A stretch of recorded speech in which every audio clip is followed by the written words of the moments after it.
দেখুন আমি ভিতর দিয়ে টিপ দিয়েছি, বের হয়ে গেছে সেই মগজটি। ওফ, উটের মাংসের মগজ প্রথম খাচ্ছি, বিসমিল্লাহ। আমরা তো গরু মাংসের মগজ খেয়েছি, ছাগলের মাংস খেয়েছি, উটের মাংসের মগজ কখনোই খাইনি, সেটাই নিলাম সর্বপ্রথম। এই সেই মগজ দেখুন ভিতরে। উটের মাংস দেখুন রান্না করার পরে কি কালার আসছে।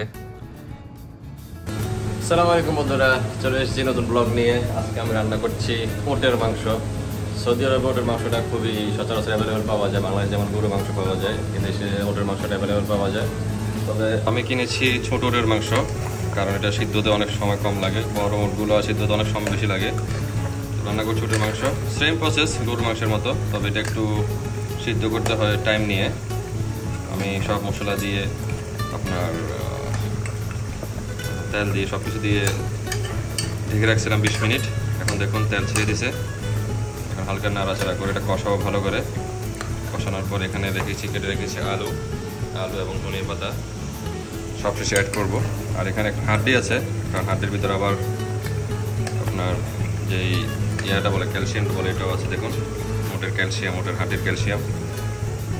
প্রথম খাবো এই ক্যালসিয়াম। উটের মাংস অনেক খেয়েছি, কিন্তু এই উটের ক্যালসিয়ামটা খাইনি কখনো। আমি দোকানদারকে বলছিলাম একটু ক্যালসিয়াম দিয়ে দিতে। নালা, যেটাকে আমরা নালা বলি, এটার ভিতরে আছে, এখানেও আছে। এই যেগুলো নালাগুলো কেটে একটু টুকরো করে দিয়েছে, এই আর কি। এই ছোটোর মাংস ধোঁয়া উঠতেছে, সেইভাবে কষানো প্রায় শেষ।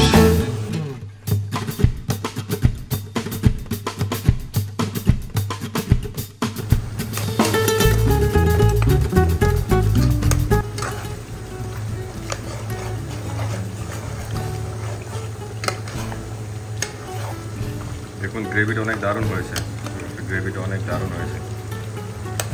খুবই লোভনীয় লাগছে দেখতে।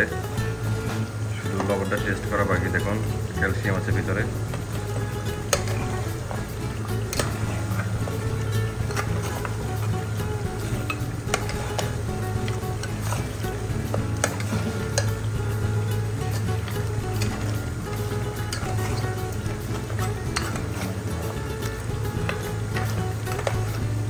ক্যালসিয়ামটা পড়ে গেছে। আমি এখানে আলুটা দিয়ে দিয়েছি, আলু দিয়ে এখন আরেকটু কষাচ্ছি। দেখুন গ্রেভিটা অনেক সুন্দর আসছে এবং তেল ছেড়ে দিয়েছে, অনেক সুন্দর একটা গ্রেভি। আর এখানে পানি গরম করতে দিলাম, পানি সিদ্ধ হচ্ছে, পানি গরম হচ্ছে। 1 মিনিটের ভিতরে পানিটা দিয়ে দেবো এখন। আর একটু কষাই নিই, কারণ মাংস যত কষাবে তত মজা হবে।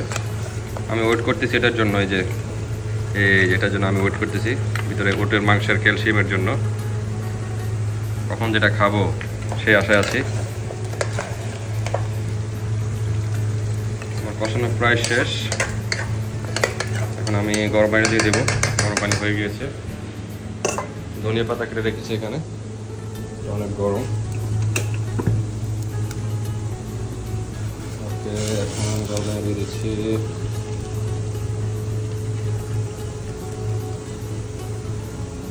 জাস্ট আমি বেশি ঝোল রাখবো না, ঝোল একটু বাড়াই দিলাম।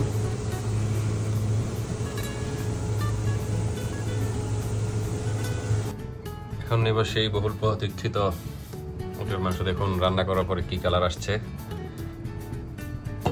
ভালোই লাগতেছে কালারটা, দেখুন অসম্ভব সুন্দর কালার আসছে। এখন আমি যেটার জন্য এতক্ষণ আগ্রহী ছিলাম সর্বপ্রথম সেটাই নিব, উটের মাংসের মগজ। আমরা তো গরু মাংসের মগজ খেয়েছি, ছাগলের মাংস খেয়েছি, উটের মাংসের মগজ কখনোই খাইনি, সেটাই নিলাম সর্বপ্রথম। এই সেই মগজ দেখুন ভিতরে, বহুল প্রতীক্ষিত। এবং আমি একটু করে সালাদ করেছি এখানে, পেঁয়াজ, টমেটো, শসা, কাঁচামরিচ, ধনিয়া পাতা। আলু নিয়ে নিলাম। উটের মাংস সচরাচর সিদ্ধ হয় না, কিন্তু এটা আলহামদুলিল্লাহ ভালোই সিদ্ধ হয়েছে, কারণ ছোটো উটের মাংস নিয়েছি আমি। একটি হাঁডি নিয়ে নিলাম, আমার বেসিক্যালি হাঁডির সাথে মাংসগুলো খেতে ভালো লাগে। ওকে, এই যে নিয়ে নিলাম। আর একটু সালাদ নিয়ে নেব।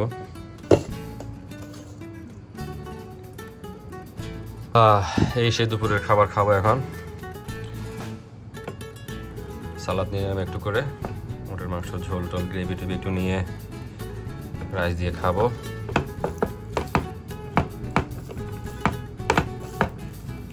কাছে ভালো লেগেছে। আসলে নিজে নিজে রান্না করে খাওয়ার মজাটা অন্যরকম।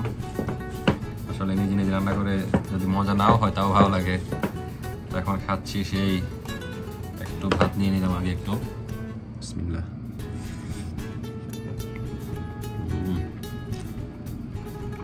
অসাধারণ, আসলে ভালো লাগতেছে। মাংসটা খুব ভালো সিদ্ধ হয়েছে, ভাবতে পারি এত ভালো সিদ্ধ হবে। এখন সেই উটের মাংসের মগজ খাবো। ও ওয়াও, দেখুন আমি ভিতর দিয়ে টিপ দিয়েছে, বের হয়ে গেছে সেই মগজটি। ও, উটের মাংসের মগজ প্রথম খাচ্ছি। বিসমিল্লাহ।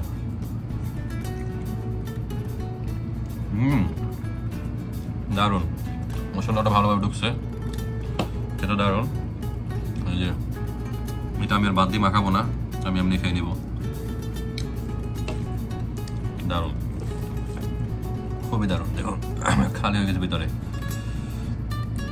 যেটি চুলায় আমি দেখতে দেখতে পাকাইলাম, রান্না করছি, রান্না করে খাওয়ার একটা আশা ছিল, এটাই খেলাম। ভালো লাগতেছে আসলে, মাংসটা টেস্ট অসাধারণ হয়েছে।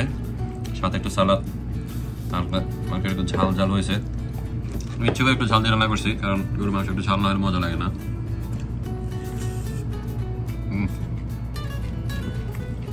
অসাধারণ।